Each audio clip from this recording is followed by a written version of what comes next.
Assalamualaikum warahmatullahi wabarakatuh. Waalaikumsalam warahmatullahi wabarakatuh. Kami dari Fakultas Hukum semester 5A yang beranggotakan saya Andi Triad dan di samping saya Saya ada Sri Mulyati Saya Hamdi Abdillah Munir. dan paling ganteng Nasyabil Fadli. dan satu rekan kami yaitu Aang Lutfilah.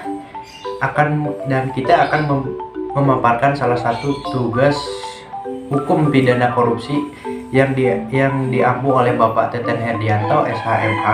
Oleh karena itu, mari kita simak baik-baik materi yang akan disampaikan oleh rekan-rekan kami semuanya. Oke, yang pertama saya akan menjelaskan tentang latar belakang. Pada akhir-akhir ini, masalah money laundering semakin banyak mendapat perhatian dari berbagai kalangan, yang bukan saja dalam skala nasional tetapi juga regional, bahkan global. Hal ini disebabkan karena pada kenyataan kejahatan money laundering dari waktu ke waktu semakin marak. Di lain pihak, money laundering merupakan salah satu aspek kriminalitas yang berhadapan dengan individu, bangsa, dan negara. Maka pada gilirannya sifat money laundering menjadi universal dan menembus batas-batas yuridis negara. Praktek money laundering dilakukan oleh seorang tanpa harus berpergian ke luar negeri. Hal ini dimungkinkan karena kemajuan teknologi informasi melalui cyberspace dengan menggunakan sarana internet. Dengan sistem di atas dapat dilakukan secara elektronik melalui bank. Begitu pula seorang melakukan money laundering bisa mendepositkan uang kotor kepada suatu bank tanpa mencantumkan identitasnya. Money laundering merupakan suatu aspek perbuatan kriminal karena sifat kriminalitasnya adalah berkaitan dengan latar belakang dari perolehan sejumlah uang yang bersifat gelap, haram, dan kotor. Lalu sejumlah uang kotor itu kemudian dikelola dengan aktivitas-aktivitas tertentu seperti dengan membentuk usaha, mentransfer atau mengkonversikan ke bank atau valut asing sebagai langkah untuk menghilangkan latar belakang dari dana kotor tersebut. Sekian dan terima kasih. Selanjutnya yaitu rumusan masalah. Yang pertama, apakah ketentuan yang berkaitan dengan money laundering sudah dapat mengantisipasi berkembangnya kejahatan money laundering? Kedua, bagaimana peran PPATK dalam memberantas money laundering?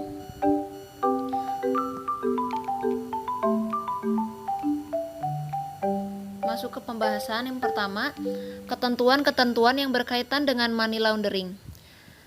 Pokok-pokok Undang-Undang Tindak Pidana Pencucian Uang atau UU PU nomor 15 tahun 2002. Perkembangan dan kemajuan ilmu pengetahuan dan teknologi khususnya di bidang komunikasi telah menyebabkan terintegrasinya sistem keuangan termasuk sistem perbankan yang menawarkan mekanisme lalu lintas dana antar negara yang dapat dilakukan dalam waktu yang sangat singkat.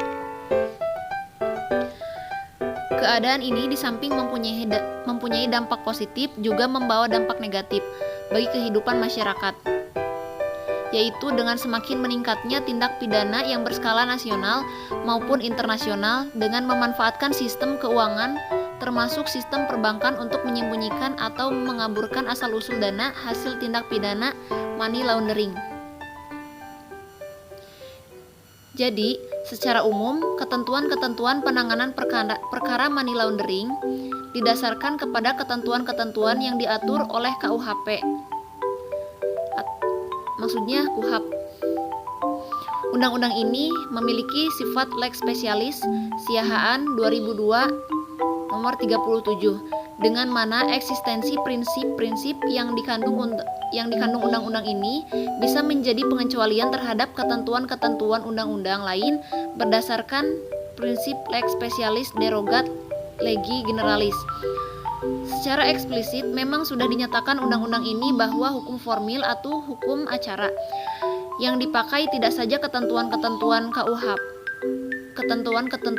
saja, tetapi juga beberapa kekecualian yang ditentukan Undang-Undang Pencucian Uang itu sendiri dalam pasal 30 sampai dengan pasal 38 Undang-Undang Tindak Pidana Pencucian Uang.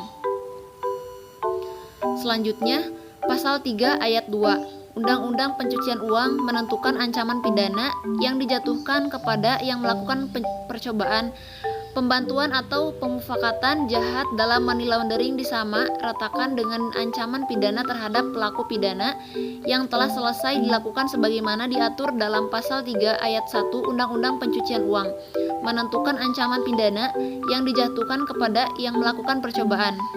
Pembantuan atau permufakatan jahat dalam money laundering disamaratakan dengan ancaman pidana terhadap pelaku pidana yang telah selesai dilakukan sebagaimana diatur dalam pasal 3 ayat 1 Undang-Undang Pencucian Uang. Dengan kata lain, ancaman sanksi yang ditentukan pasal 3 ayat 1 dengan yang terdapat pada pasal 3 ayat 2 tidak dibedakan. Selanjutnya, materi selanjutnya akan disampaikan oleh Saudara Hamdi Abdillah Munir. Oke, sebelum ke materi selanjutnya, saya akan membacakan pengertian pencucian uang atau money laundering. Money laundering adalah suatu upaya perbuatan untuk menyembunyikan atau menyamarkan asal-usul uang atau dana atau harta kekayaan hasil tindak pidana melalui berbagai transaksi keuangan agar uang atau harta kekayaan tersebut tanpa seolah-olah berasal dari kegiatan yang sah atau legal. Pada umumnya pelaku tindak pidana berusaha menyembunyikan atau menyamarkan asal-usul harta kekayaan yang merupakan hasil dari tindak pidana dengan berbagai cara agar harta kekayaan hasil kejahatannya sulit ditelusuri oleh aparat penegak hukum sehingga dengan leluasa memanfaatkan harta kekayaan tersebut baik untuk kegiatan yang sah maupun tidak sah. Oleh karena itu, tindak pidana pencucian uang tidak hanya mengancam stabilitas dan integritas sistem perekonomian dan sistem keuangan, melainkan juga dapat membahayakan sendi-sendi kehidupan bermasyarakat, berbangsa, dan bernegara berdasarkan Pancasila dan Undang-Undang Dasar 1945. Setiap pelanggaran oleh penyedia jasa keuangan atas ketentuan mengenai kewajiban pemblokiran tersebut dikenai sanksi administratif sesuai ketentuan yang berlaku. Perintah pemblokiran dari pejabat-pejabat tersebut harus dilakukan secara tertulis dan jelas seperti halnya di bawah ini: nama dan jabatan penyidik, penuntut umum atau hakim, identitas seorang yang telah dilaporkan oleh PPATK tersebut, alasan pemblokiran tindak pidana yang dituduhkan atau disangkakan didakwakan, tempat harta itu berada.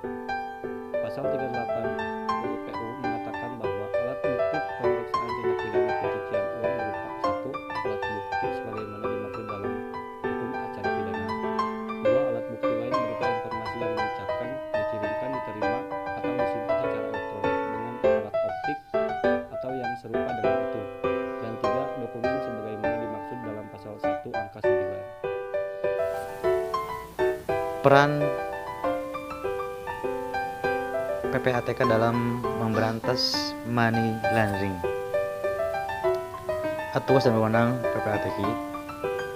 Satu hal penting yang perlu dipahami oleh banyak pihak adalah bahwa pemberantasan money laundering di Indonesia bukan hanya tugas dan tanggung jawab PPATK, melainkan tanggung jawab 56 bersama dari segenap komponen yang terkait dengan persoalan anti pencucian uang, yaitu penyedia jasa keuangan. Otoritas atau lembaga yang berwenang mengawasi penyedia jasa keuangan, PPATK sebagai focal point. Instansi penegak hukum yang terdiri dari kepolisian, kejaksaan, dan pengadilan, serta instansi pemerintah. Kalangan pers dalam masyarakat luas, masing-masing pihak memiliki tugas dan perannya masing-masing berdasarkan peraturan perundang-undangan yang ada. Secara eksplisit, Pasal 26 dan Pasal 27 Undang-Undang Nomor 15 Tahun 2002 tentang tindak pidana pencucian uang dan Undang-Undang Nomor 25 Tahun 2003 tentang perubahan atas Undang-Undang Nomor 15 Tahun 2002 menetapkan tugas dan kewenangan PPATK. Tugas PPATK terdiri dari: 1.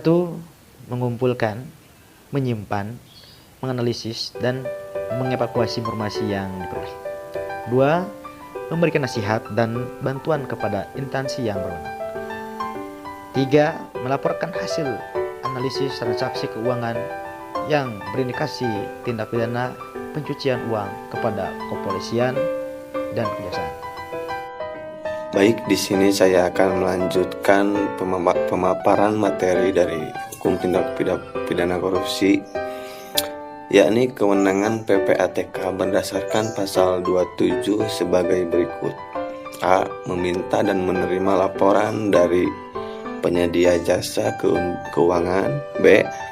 Meminta informasi mengenai perkembangan penyidikan atau penuntutan terhadap tindak pidana pencucian uang yang telah dilaporkan kepada penyidik atau penuntut umum.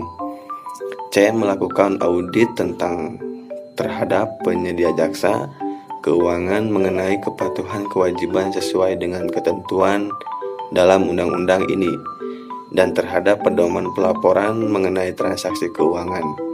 D. Memberikan pengecualian kewajiban pelaporan mengenai transaksi keuangan yang dilakukan secara tunai sebagaimana dimaksud dalam pasal 13 ayat 1 huruf B. Dalam menjalankan tugas dan kewenangannya tersebut, PPATK bersifat independen sebagaimana yang dimuat dalam Undang-Undang tentang Tindak Pidana Pencucian Uang, yaitu A. Bertanggung jawab langsung kepada Presiden. B. Tidak diperkenankannya setiap pihak untuk melakukan segala bentuk campur tangan terhadap pelaksanaan tugas dan kewenangan PPATK. 58. Bahkan Kepala dan Wakil Kepala PPATK diwajibkan untuk menolak setiap campur tangan dari pihak manapun dalam pelaksanaan tugas dan kewenangannya. Poin kedua, tidak ada aturan baku yang mengatur bentuk dan peranan yang harus dijalankan oleh suatu view. Rekomendasi yang diterbitkan oleh Saribe